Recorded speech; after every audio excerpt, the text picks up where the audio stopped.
अगर कभी आपके शहर पर न्यूक्लियर अटैक हो गया तो आप क्या करेंगे? सोचिए, एक पल में सब कुछ खत्म हो सकता है। घर, लोग, सपने, सब राख में बदल सकता है। लेकिन क्या वाकई आप कुछ कर सकते हैं ताकि जिंदा बच सकें?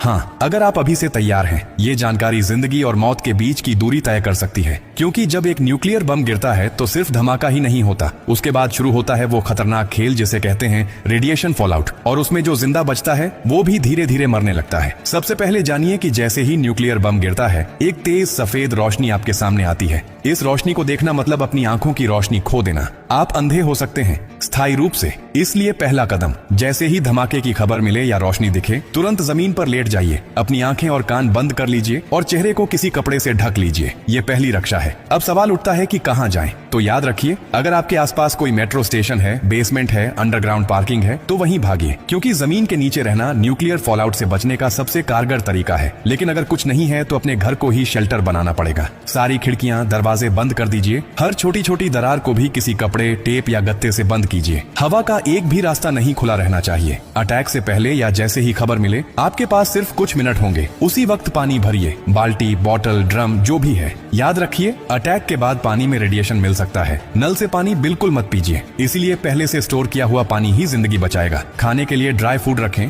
बिस्किट, ड्राई फ्रूट्स, पैकेज्ड खाना जो बिना पकाए खाया जा सके। अगर गलती से आप बाहर थे और रेडिएशन में एक्सपोज हो गए तो जैसे ही अंदर आए, कपड़े उतारिए, उन्हें एक पॉलीथिन में बंद कर दीजिए और खुद को साबुन और स्टोर किए हुए पानी से अच्छे से धोइए। याद रहे, नल का पानी नहीं, सिर्फ स्टोर किया हुआ पानी इस्तेमाल करना है। न्यूक्लियर ब्लास्ट के बाद सबसे खतरनाक समय होता है पहला 24 घंटा। इस दौरान बाहर जाना मतलब मौत को बुलावा देना। इसीलिए 24 घंटे अपने शेल्टर से बाहर बिल्कुल मत निकलिए। अगर सरकार की तरफ से संपर्क हो जाए तो निर्देशों का पालन कीजिए। लेकिन अगर कोई सूचना नहीं मिले तो कम से कम 72 घंटे तक बाहर मत निकलिए। 3 दिन, सिर्फ 3 दिन अगर आपने सही तरीके से बिता लिए तो जान बच सकती है। और हाँ, टेक्नोलॉजी की भी तैयारी कर लीजिए। न्यूक्लियर अटैक के बाद एक इलेक्ट्रोमैग्नेटिक पल्स EMP उठती है, जो आपके मोबाइल, लैपटॉप, इलेक्ट्रॉनिक चीजें सब खराब कर सकती है। इसलिए एक पुराना एंड्रॉइड फोन, एक पावर बैंक और एक वॉकी टॉकी को एल्यूमिनियम फॉइल में लपेटकर किसी स्टील बॉक्स में रखें। ये आपको बाकी दुनिया से संपर्क में रखेगा। सबसे जरूरी बात, घबराइए मत, पैनिक नहीं करना है। हर फैसला सोच समझ कर लीजिए, क्योंकि न्यूक्लियर अटैक एक टाइम गेम है।